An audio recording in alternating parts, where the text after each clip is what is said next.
Hello, everybody, and welcome to Surveillance Report 61, where we're dedicated to keeping you private and secure with the latest news. This report today is going to recap some of the most notable events in the last week, including a review of the Google antitrust papers with some massive things that were barely talked about. You need to hear this stuff. There's some good news for Proton and Signal. There's some interesting research about browser fingerprinting and a lot more. Definitely kind of a fun week. I am Henry from Techlore. I am Nathan from The New Oil. Let's go ahead and plug Matrix. Matrix is an open source federated chat platform, but it does many other things and it's a great place to host communities. And both Nathan through The New Oil and us through Techlore have Matrix communities. So I'll go ahead and leave invite links down below if you want to check out a cool open source federated platform that you can actually have multiple communities for. There's communities for everything there. I was just going to add to that. I know yours has your link to your Discord room, or still, right? Yeah. So and you can have multiple rooms. It's kind of a janky solution, but we do have it set up so that people on Discord can read Matrix messages and people on Matrix can read Discord messages. So you can join from anywhere and interact with anyone. It's pretty cool. And we're actually going to talk about Matrix a little bit more later today. But first, we're going to start off in data breaches, as usual, and we're going to start off in Moscow, where the data of millions of drivers is available for $800. So if you've got money to burn, I guess you can go get this. This is 50 million records that were collected, or the records are from between 2006 and 2019. The data is confirmed to be accurate, but might be a little bit out of date in some cases. You know, if somebody moved and now that's an old address that was scraped up. Contains full names, dates of birth, phone numbers, vehicle ID numbers, license plate numbers, car brand model, and the year of registration. The source of the breach is uncertain at this time. Some people are saying it looks like an insider job, while other people are saying it may have been an attack on car insurance companies. Hopefully we'll find out what's up with that. Our next story comes from Germany, where the data of 400,000 German students was exposed by a bad API. So there's an app called JohnnyO. It is very popular in Germany for students. It helps them with time management, tutoring, homework planning, group chats, and it also allows companies to post job offers and internship opportunities. JohnnyO makes their money by selling targeted ad space, so they do collect user data. The breach was the result of a leaky API. The data included user nickname, so I guess if you put in your own name, user and parent email addresses, GPS locations for when the app was last opened, name of the school and class, interests, UUID details, and personality traits such as origin, religion, and sexuality, which seems like a lot more information than I want my school to know about me, but whatever. The company claims that there's no evidence this was abused, but they've also lied about their user numbers. They claim they have 1.8 million users, when in reality it's probably these 400,000. So, take that claim of lack of abuse with a grain of salt. Up next, Zales.com, which has to do with some jewelry companies, has leaked customer data, just like their sister firms Jared and Kay Jewelers did in 2018. The data included name, billing addresses, shipping addresses, phone numbers, email addresses, items, total amounts of purchase, delivery dates, tracking links, and the last 4 of people's card numbers. This data was obtained via a URL manipulation technique, which is a little bit interesting. We don't see that too often. Now, there was no evidence of abuse, but this could have easily been used for phishing. So those who were impacted have likely already been impacted. And this would be another demonstration of a clever phishing attack that we commonly talk about. Some solutions: when you're ordering things online, you can use fake names and ship them to things like PO boxes. You can set up VoIP or fake secondary numbers. You can have forwarding email addresses using something like Simple Login, and you can also use services like privacy.com or prepaid debit cards in order to avoid giving up any real information. And up next, we have a third-party data breach in Singapore that has hit a healthcare provider. So there's this vendor that was impacted for Fullerton Health at the time. I think the biggest takeaway here is this was a third-party data breach, and this happens pretty frequently where, let's say you buy a phone through a company. Let's say it's through Samsung. Samsung didn't actually suffer the breach, but Samsung, maybe their payment processor suffered a breach. So now all Samsung customers are caught in this data breach. Now, this didn't happen. I'm just making this story up, but this is another example of how when you do business with a company, you're often also conducting business with all the other companies that business relies on. So it's something you keep in mind. Every time you open a new account, you should dive into their privacy policy and so you can find any information about this. This specific breach included names, ID numbers, contact details, and bank account details in some cases. And our last data breach this week comes from Thailand, where the Centara Hotels and Resorts chain has reported a data breach. The data it leaked includes names, booking information, phone numbers, email addresses, home addresses, and photos of IDs. The attackers also claim to have breached the hotel's parent company, so if they're telling the truth, we could see even more data exposed in the coming weeks and months. So some solutions for these kind of things: you can check in under a fake name. I know Michael Basil has talked about using like a burner Android with the hotel's app on it. You can pay in cash. I've done that before at a hotel. They do ask you for a safety deposit, but as long as you don't trash the room, you get it back. Don't give them a real address, and it maybe even fight back on if they try to make a copy of your ID. It's hard to do, but it makes you look crazy. But I mean, you're only staying there once, so you're probably never going to see the cashier again. That's going to wrap up data breaches for the week, and now we're going to transition over to company-specific news, and we're going to start with Google. There's been some leaked antitrust Google court documents. You have to read this yourself. It is some spooky stuff that is just beyond messed up even for me, and I thought Google was evil, but this is like a whole nother level. I'm going to read off some quotes that are takeaways here. So the first one: Google has a secret deal with Facebook called Jedi Blue that they knew was so illegal that it has a whole section describing how they'll cover for each other if anyone finds out about the program. Second point: Google appears to have a team called G-Trade that is wholly dedicated to ad market manipulation. Third, Google has a plan called Project NERA. I don't know if it's NERA or NERA, it's on all caps, but it's to turn the web into a walled garden they called Not Owned But Operated. A core component of this was the forced logins to the Chrome browser you've probably experienced if you've used Chrome before. Google has also worked with Facebook and Microsoft to discourage them from increasing user privacy. Again, so I'm reading off actually a part of a massive Twitter thread that someone left, so I'll link the Twitter thread and I'll also link the actual document so you can read both. But the wild part about this is just not everything that Google is doing, but the fact that these big tech companies are helping each other behind the scenes.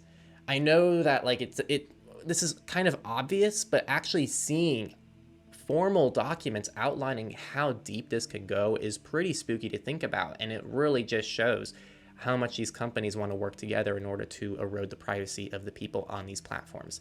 This is big, and I actually have not seen a single mainstream article talking about it.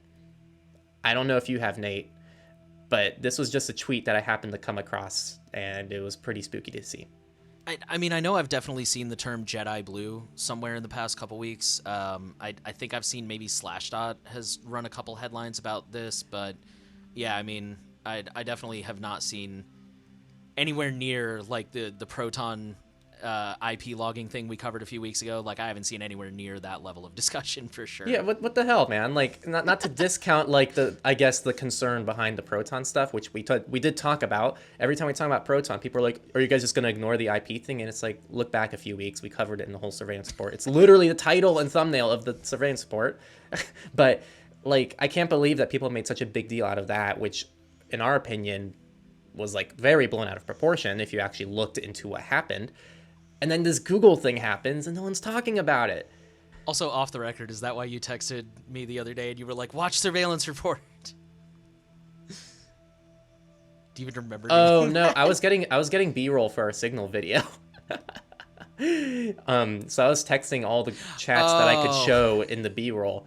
Gotcha. Because I have like private chats with like clients and whatnot. Yeah, so, for sure.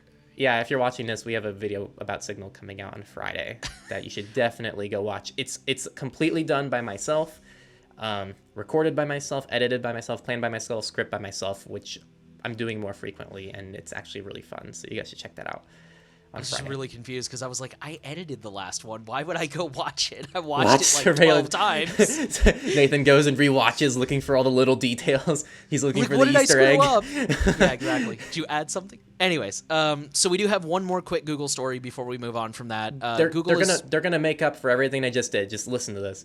Yeah. Okay. This totally makes up for everything we just talked about. A few weeks ago, or maybe a month ago, we talked about how Google is rolling out a tool to help minors delete photos of themselves from Google search. Not from the internet, mind you, just from being indexed by Google search. Well, it's now officially rolling out. So good job, Google. You've fixed the internet. With that, we'll talk about what Amazon's up to. So Amazon is trying to bring Alexa to hospitals and senior living centers next.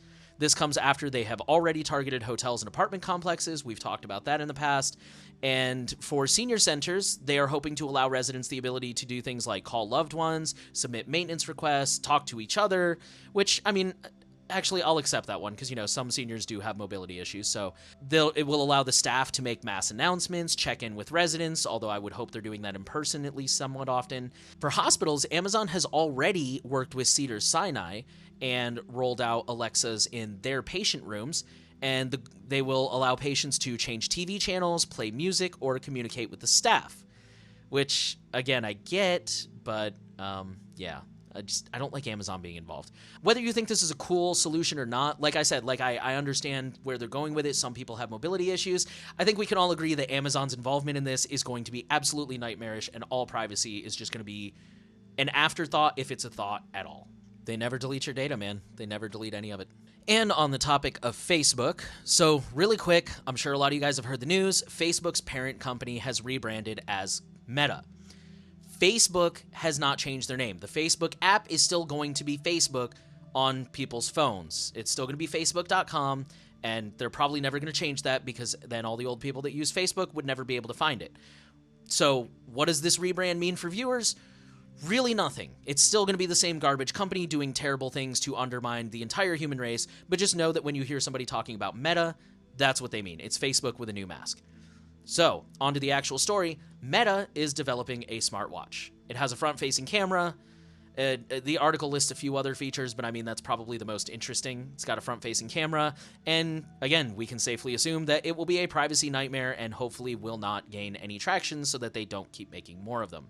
But this is almost certainly just another chance to try and grab your data because, if you're wearing a Facebook watch, then they don't have to play by Apple's rules. They can just collect whatever they want. And our next story comes from Apple. iOS 15.2 beta is already starting to roll out. The next release of iOS is set to include app privacy reports, which are supposed to let you know when apps do anything like access your location, photos, microphone, etc. This has actually already been rolled out. I went and checked my phone because I was like, I seem to remember this.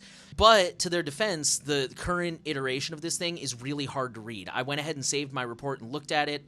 I use Signal a lot.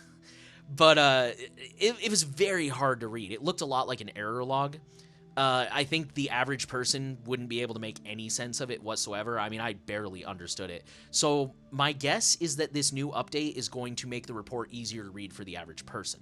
A lesser reported feature that nobody is talking about is that 15.2 will also enable the communication safety feature that we talked about a few months ago or a few weeks ago. The feature where it uses quote-unquote on-device machine learning to identify sexually explicit messages in your iMessage account and then alert your parents if you are a minor. That is slowly being rolled out to us after they said they were going to pause on everything. Now they're just doing it piece by piece. I guarantee you the next one's going to include something else. We're going to pivot over to laptop-oriented things, and pretty much we're going to keep this really quick. Microsoft is trying again to reach the K-12 market with a new low-cost Surface laptop. This is their attempt at going against the Chromebook and the iPads of the world. They've done this in the past, and they always failed. So this is all hinted through a Windows 11 SE, which is a student or school edition designed for this initiative. We're just putting it in to show that there is a market for K-12, and any company that's involved with K-12 is likely getting some layer of data on students, and we like to kind of shed light on that issue because most of these big tech companies have data from literally when a student is kindergarten through 12th grade and then likely through college as well if they decide to go to college. And our next story goes to Proton, who has won an appeal in a Swiss court. Okay, our next story is through. Our next story. I was about to correct you. You caught yourself. He's wind. Has wind an appeal. I love it. Proton has won an appeal in a Swiss court over surveillance laws. So this is kind of the opposite story of what we just heard a few weeks ago, which again, this isn't a transparency report. I don't think this is anything new. The court has ruled in Proton's favor over an appeal about Proton being required to store data and monitor email traffic. The court ruled that email providers are not telecom providers and therefore are not subject to data retention requirements. They're expecting more court cases like this in the future, so be prepared that they may go either way. And I think it just brings out that this is a central company. They're doing their best, but at the end of the day, they're a central company that has to respect the laws. If you want to learn more about the Proton case, we really talked about that a lot more in a surveillance report a few weeks ago. All right, our next story will go to Twitter, where Twitter is now requiring all employees to use hardware security keys to prevent future leaks. Google has actually been doing this exact thing for years, and that's one of the reasons they've had so few data breaches, at least compared to other companies. Twitter has also made it so that you can now use hardware keys as a user. Previously, it was only SMS or software. You can now use hardware. So, yeah, hardware keys are great. On that note, though, speaking of YubiKeys, YubiKey has released what is basically a YubiKey Lite. So it is the security key. It is $29. It has a USB-C form factor, and it has NFC capabilities, so you can use it on mobile devices as well. It is missing some of the major features that are present in the original full version YubiKey, like, for example, the ability to use it for logging into your computer, and also Bitwarden. I was really sad to see that's not on there. We will include the comparison page from Yubico down in the show notes so that you can see exactly what it does and doesn't offer.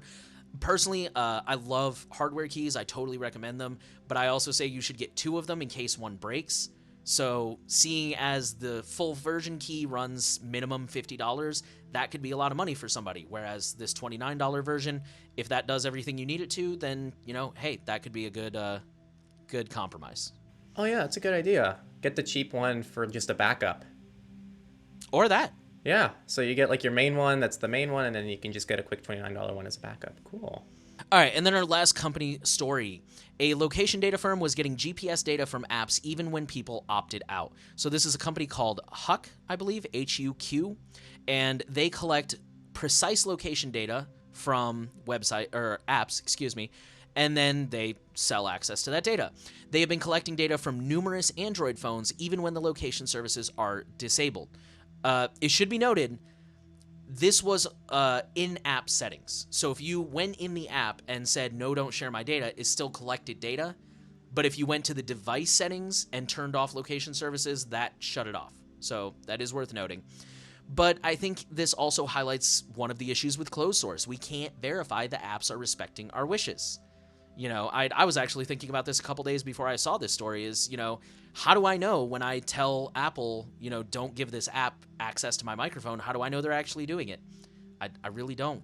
And with that, we will go into research. Our first research story comes from Tel Aviv, where a researcher collected a 5,000 network sample size, Wi-Fi networks, and then cracked 70% of them. So his goal was to see how secure home networks are, and found that they are woefully insecure and easy to hijack. The article discloses the exact steps that this researcher took to do this, so you can check their methodology, but it seems like the vast majority of it was dictionary attacks. The vast majority of the passwords were basically either the owner's phone number, which I've definitely seen that before, please don't do that, or they were lowercase words that were found in a single dictionary list. Like, this person didn't even build their own list. They went online and found one. So, yeah, moral of the story, use good security measures on your Wi-Fi. For example, I recommend using a 6-word passphrase, because that way when people come over, it's very easy to give them the password. It's not, like lowercase s, exclamation point, uppercase, it's not crazy like that. It's just like boom, boom, boom, here's 6 words. Disable roaming and WPS if those are enabled on your router. And then just a note, personally, I don't think it matters whether you broadcast your Wi-Fi network or not, as long as it's properly secured. Like, if somebody was really trying to find hidden networks, they're going to find them. Not broadcasting won't really change that, so personal preference. Yeah, and also there's some people who actually say it's worse to not broadcast because it makes you even stand out a little bit more. Yeah, like, why is this guy hiding his network? I could see that. Our final research article for the week is a demo that shows that disabling JavaScript won't save you from fingerprinting. And just some context, we actually talked about a fingerprinting story last week that talked about how it can happen and they can clone a fingerprint. And we kind of said, we don't want to give too much advice on how to prevent this because there's several techniques and it's kind of debatable which one to go with. Nathan said that disabling JavaScript might help. And while it does help, this demo shows how fingerprinting can also be achieved with CSS and headers, which are 2 other important ways of how the web works. Again, I recommend looking at this demo yourself in the research, but essentially the best way to prevent fingerprinting is via the Tor browser, which has very great mitigations against this, and also using more common browsers that, as out of the box as you can, Brave has an excellent use case for this, right? Because Brave not only randomizes every new website you go on, so every new website uses a new fingerprint, a new randomized fingerprint, but also it's a very common fingerprint. Even if they didn't randomize it, I feel like you as a Brave user can very easily blend among other Brave users because most people don't really install extensions or do anything with their Brave browser. Firefox also has fingerprinting protection, and we talked about this more in our latest video comparing Brave and Firefox. And with that, we will move into politics. We will start off with, I found this story really enlightening. The title says, here's the FBI's internal guide for getting data from AT&T, T-Mobile, and Verizon. So this comes from a 139-page slide dated from 2019 from the FBI's Cellular Analysis Survey team and was obtained, I believe, via Freedom of Information Act request. They didn't specify how. They just said it was like an open records request. There's kind of some stuff here that we already know about, like, you know, how the FBI can obtain warrants and court orders for this data. But the really interesting stuff is that for the first time, we have some insight into how long U.S. telecommunications companies keep the data for and what data they collect. So just to go over that real quick, T-Mobile holds on to call records, cell site, and tower dumps, which is location data, for 2 years. Verizon holds on to it for 1 year, and AT&T for a whopping and completely unreasonable 7 years. Like, even one of the experts they interviewed in the article was like, they have no business reason to be holding on to that data that long.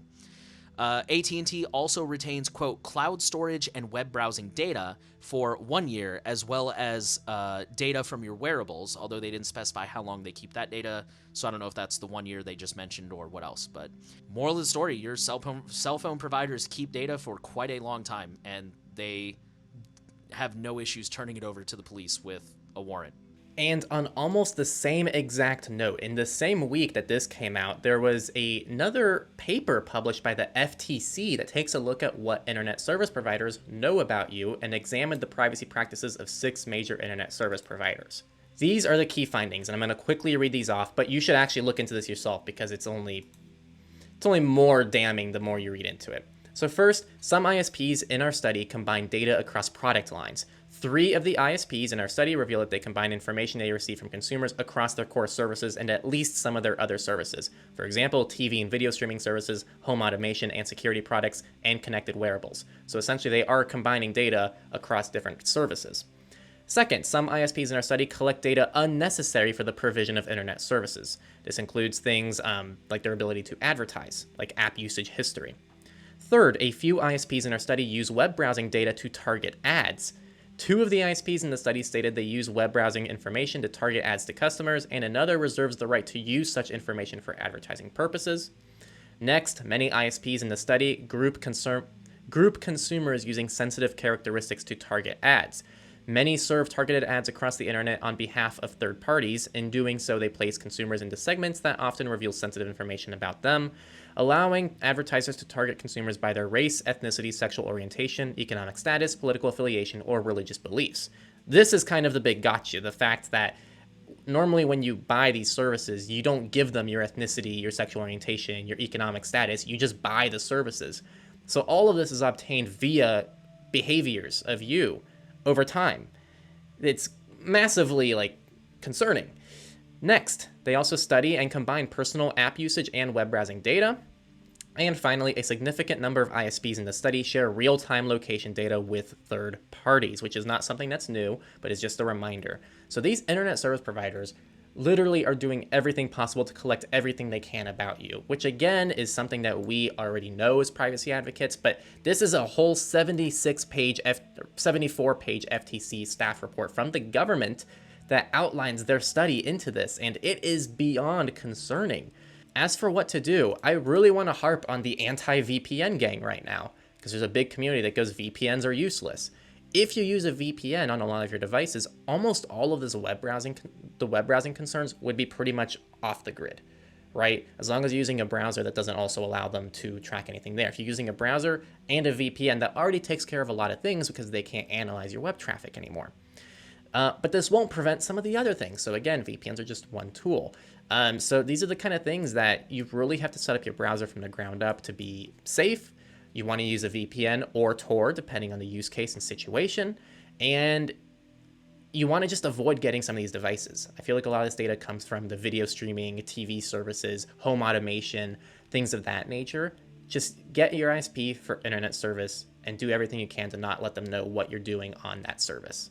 Glad you said something about the VPN people, because that was my first thought, is like, I never want to hear somebody tell me that a VPN is a waste ever again, because like, yeah, I'll admit it, my ISP is AT&T, and like between the last story and this one, it's like, why would I be okay with them seeing my data? Yeah, they're the worst company in every way imaginable. Worst case scenario, a VPN company is also logging your data. Then what? You're back where you started. Best case scenario, the VPN company is in fact not keeping logs like they say and are actually properly protecting you. And that's funny too, because like the anti-VPN people are always like, well, what if the company's logging your data too? It's like you don't even have any reason to say that. Like, you don't have a definitive like, oh, I can prove that company's logging your data. It's just like, well, what if they are? Then they are. At least AT&T isn't. I don't understand that sentence. I think that it's an important stance to have, because I do think VPNs are really overmarketed to somehow be this anonymity tool. So I think agree. it's important to get that that reality check, but also sometimes it goes way too overboard of never use a VPN, use Tor for everything. You're stupid if you use a VPN. You don't need them. Yeah. And it's like, no, like, why am I going to use Tor for everything? Why? I don't need to, first off. It doesn't fit my threat model. I can't even log into my bank on Tor. Exactly. So many things don't work on Tor. They're literally blocked. So, like, I use Tor. I have Tor browser installed on this system. I actually, I have the Proton Mail blog open on Tor browser right now. I was using it for some news earlier today. But I also have a VPN running. Because, Same. Like, why wouldn't I? I have good faith that my VPN company is honoring my web traffic better than my ISP. And I don't know why you would think otherwise when we just sent a total of 139 plus 74, 213 pages of proof of how much these companies invade all your information. Like, just get a reputable VPN provider. Just make sure it's not one of those free ones. Yeah, and again, we host VPN tools. It's all open source, and we're not sponsored by any VPNs. Check out iVPN, check out Proton VPN, check out Mullvad, and check out Windscribe. Those are currently like the top 4 privacy-respecting services that we can look at. Check out our open source tools. There's charts and everything. You can look at all this, and you can make your own conclusion. I don't care what VPN you use. I had to say this in our browser comparison. I don't care if you use browser, or I don't care if you use Brave or Firefox. I want you to use what works for you. So same thing here with VPNs. Just pick something you feel comfortable with. All right, that's it. That's it for those stories. This is a really rambly surveillance report, and let us know if you like that. I think I'm going to keep in a lot of it just to see what you guys think about it. Okay, so our next story is going to be a quick update on one from last week. So last week we talked about the UK and how there were 9 schools in Scotland that were rolling out facial recognition to allow kids to pay for school lunches. After immense backlash, the program has been halted. One of the schools has completely abandoned it, and the other ones have temporarily paused it. That's quote-unquote for listeners. So good news. Just a quick update on that. We'll let you know if we hear anything else, but hopefully they will realize that's a terrible idea, especially in, I believe the article pointed out this, some of these counties or, like, areas have actually banned police use of facial recognition. So, like, if it's so bad that the law enforcement can't use it, why are we cool with it on kids? But anyways, yeah, so hopefully that'll just be dead in the water and they won't come back to it. But if we hear anything, we'll let you know, of course. And our last political story comes from South Korea, where the government has provided 170 million facial images obtained in the immigration process to private AI developers. I'm going to quote the article here. The South Korean government handed over roughly 170 million photographs from Incheon, I probably mispronounced that, Incheon International Airport, showing the faces of South Korean and foreign nationals to the private sector without their consent, ostensibly for the development of an artificial intelligence system to be used for screening people entering and leaving the country, unquote. So the government actually mentioned this program all the way back in 2019, but they just kind of mentioned it. They didn't really give any details about what data they were handing over, where they were going to collect that data from, or even who they would be giving it to. They were just kind of like, hey, we're going to build this AI to help with screening people coming and going in the country, and that was basically all they said. I'm going to go ahead and quote the article again here. It says, while the Immigration Act does not allow the Ministry of Justice to collect or store biometric data such as facial images from South Korean nationals during immigration screening, it does store fingerprints and facial photographs from the South Koreans who have applied to use the automated immigration clearance service introduced in 2008, unquote. So I may be misunderstanding that, but to me that sounds a lot like the U.S.'s equivalent of the TSA pre-check thing, where like you basically give them way more information than usual and you get to skip the security line. And apparently it's really fast and painless. But yeah, I think this is a really good example of why you shouldn't use those things, because as we always say, once you let go of the data, you have no control over it. We can't control what they do with it, and we can't get it back. And they were notoriously not transparent about it. So yeah, just be careful. Traveling is such a nightmare nowadays for privacy, and that's so sad. And now we're going to move over to FOSS News, free and open source. And we're going to try to get through this one really quickly. So first, the US government wants Signal's private user data that it simply doesn't have. So the US subpoenaed Signal for user data, and they asked for a lot of data, like everything. It's things that Signal doesn't even access. Like, I think they even asked for things like user emails. And so once again, Signal came forward. They had almost nothing. And they pretty much gave what they have, which is the original account creation date, and I think the last time the user logged in. Don't quote me on that, but I'm fairly certain that's all they gave. Oh, wait, no, I did quote it. Let's go back in time. They said that the subpoena requested target name, address, correspondence, contacts, groups, and calls. Yeah, and so actually I've seen people say that because... Address? Yeah, I don't know, but I've seen people who don't really know what they're talking about say that because Signal asks for a phone number, Signal can now tie together everyone who's talking together, but Signal's not built in a way where that's possible. And this kind of speaks to that. They were subpoenaed for that information, for users' contacts and who they were talking to, and Signal can't do that. They didn't give up that information. This is an actual court case. So if you actually believe that's happening, you're actually denying like the evidence that's right in front of your face. So that's something I have to say as well. But again, Signal still does require a phone number. So again, we go back to what we always say about Signal. It is not an anonymity tool. If you're a Signal hater because of the phone number requirement, while we all, including us, wish it didn't exist for obvious reasons, you're still kind of missing the point and the use case for Signal Messenger. We have a messenger comparison video with like 10 or 11 different messengers, including arguably better messengers like Session, and you can really look to see which ones are better or worse in certain aspects. So I'll leave that in the description as well if you want to see that video. Up next, really quickly, Element, the same team that develops Matrix, that federated chat platform we talked about earlier. Element is a client that you can use for Matrix. They now have something called Element One, which is going to bridge Matrix, WhatsApp, Signal, and Telegram into one place. This is nothing new. You could use bridges in the past with these services, but they now are essentially hosting it for you via this convenient service for $5 a month. You can't use it with end-to-end encryption, but it could be worthwhile for those who can't leave WhatsApp and Telegram. But like now they can, and their family members don't have to move over to Matrix to use Matrix. So you can interact with them via Matrix. That's pretty much it. Our next story comes from Mozilla, who blocked malicious add-ons installed by 455,000 Firefox users. So basically, there was a proxy API that was available in certain Firefox add-ons, and it prevented users from getting updates. Personally, I recommend just using uBlock Origin to block JavaScript. That works 99% of the time for me. The only place it doesn't seem to work is Wall Street Journal. Microsoft Defender was actually the only anti-malware service that was finding this issue and flagging it, which in my opinion is another reason not to pay for third-party malware protection. Microsoft Defender is totally fine if you're a Windows user. And there was an interesting response to this after Firefox, removed this add-on for a lot of people. They also responded, they said, starting with Firefox 91.1, Firefox now includes changes to fall back to direct connections when Firefox makes an important request, such as those for updates, via a proxy configuration that fails.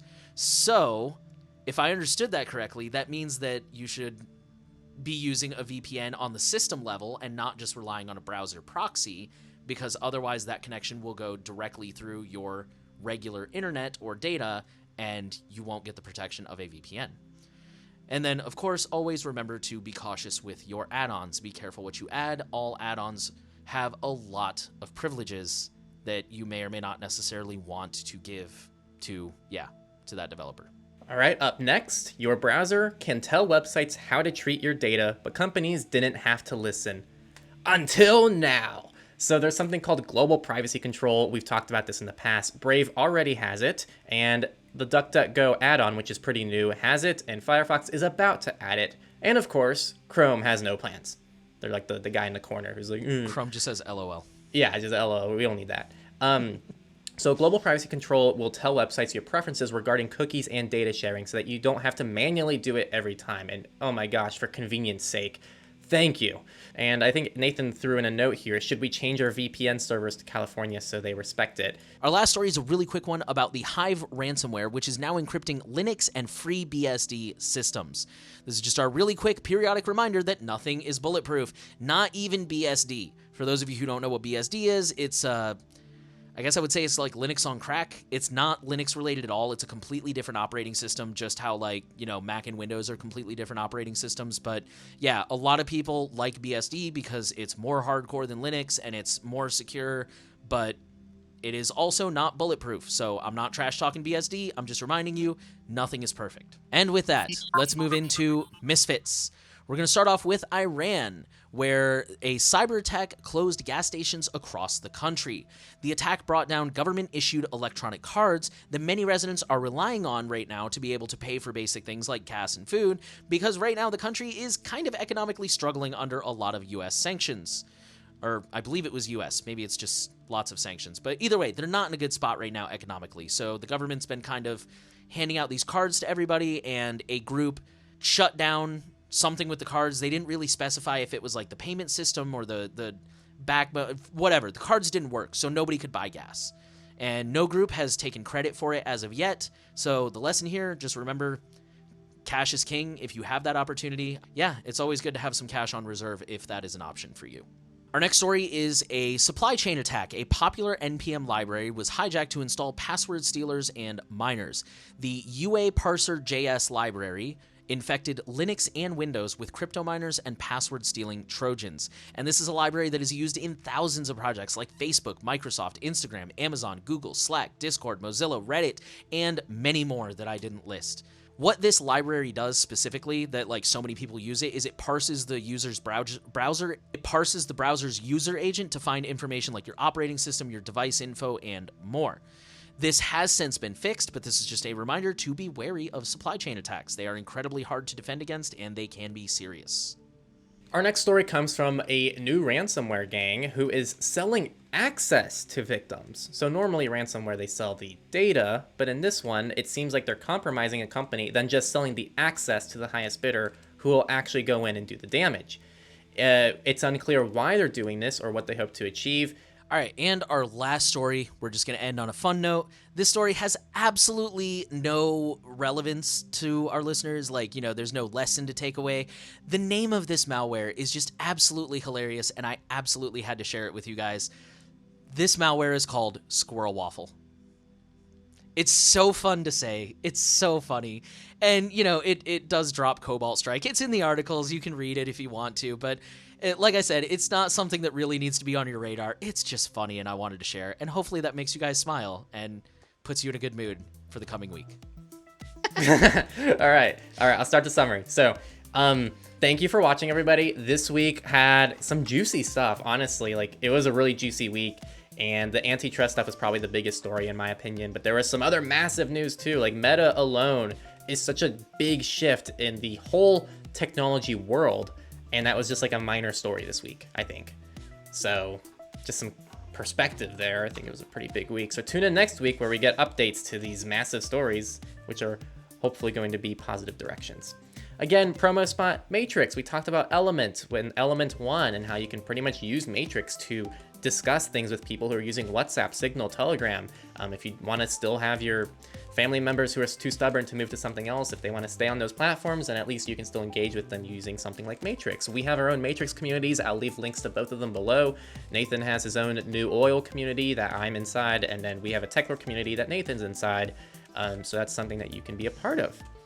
To finish things out, we want to thank you for listening to the Surveillance Report. We're happy to know you're trying to stay safe out there. And the final thing we want to ask you is to share this podcast around. This is all free for you. So make sure you're subscribed. Subscribe to the RSS feed if you're on the podcast, and definitely give us a rating if you're listening on a platform where that's an option. We want privacy to get to as many people as possible, and you can directly help with that. It's something that I think is important, just not for us, but just for the general privacy fight. So thanks again for listening. See you next week for SR62.